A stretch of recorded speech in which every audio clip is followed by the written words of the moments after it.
जब तक लड़की ने सर्विलांस फुटेज नहीं दिखाया तब तक किसी को भी ये एहसास नहीं हुआ कि यह नैनी जिसने परिवार पर उसके साथ दुर्व्यवहार करने का झूठा आरोप लगाया था, असल में एक चोर थी जो परिवार का कीमती सामान चुरा रही थी। पता चला कि कुछ ही समय पहले जो लड़की गांव से अमीर परिवार में वापस आई थी, वह ये जानकर हैरान रह गई कि घर की नैनी न सिर्फ लंबे समय से तानाशाही कर रही थी, बल्कि किराने और रोजमर्रा के घरेलू खर्चों के लिए रखे पैसे भी अक्सर हड़प लेती थी। फिर भी पूरा परिवार शिकायत का एक शब्द भी कहने की हिम्मत नहीं कर पाया, सिर्फ इसलिए क्योंकि नैनी कभी उनके दिवंगत दादाजी की पर्सनल केयर टेकर थी। उनके गुजरने से पहले दादाजी ने एक वसीयत छोड़ी थी जिसमें परिवार को उसके साथ अच्छा व्यवहार करने का आदेश दिया था, नहीं तो परिवार की सारी संपत्ति नैनी को दे दी जाएगी। लेकिन लड़की नैनी का हुक्म बर्दाश्त नहीं कर पाई और उसने सीधे नैनी को पीटा और उसे घर से बाहर निकाल दिया। उसे नहीं पता था कि नैनी का एक शक्तिशाली समर्थक था जो कोई और नहीं बल्कि उसके दादाजी का छोटा भाई था। वह लंबे समय से परिवार की सारी संपत्ति हथियाने की साजिश रच रहा था, इसीलिए उसने नैनी के साथ मिलकर वसीयत जाली बनवाई थी और परिवार की कमजोरी का फायदा उठाकर धीरे धीरे उनकी सारी संपत्ति हड़पने की योजना बना रहा था। उसे कभी उम्मीद नहीं थी कि उसकी योजना गांव की एक लड़की नाकाम कर देगी। तो दूसरे दादाजी ने एक और साजिश रची। उसने सीधे लड़की के पिता को फोन किया और कहा कि वह लड़की के लिए एक पारिवारिक पहचान भोज आयोजित करना चाहता है। लेकिन भोज के दिन उसने नैनी को बुलवाया और एक बड़ा हंगामा करवाया। लड़की के परिवार पर दादाजी की वसीयत की अवहेलना करने और उसके साथ दुर्व्यवहार करने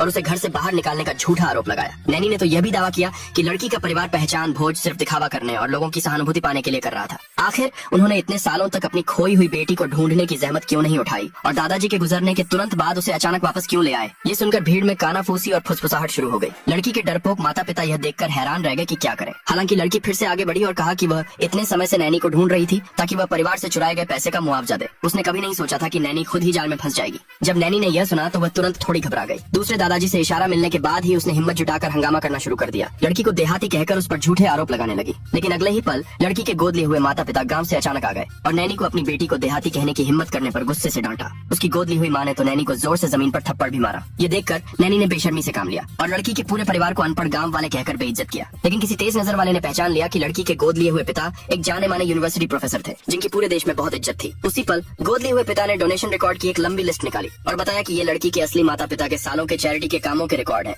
आगे देखने के लिए कमेंट में यस लिखे।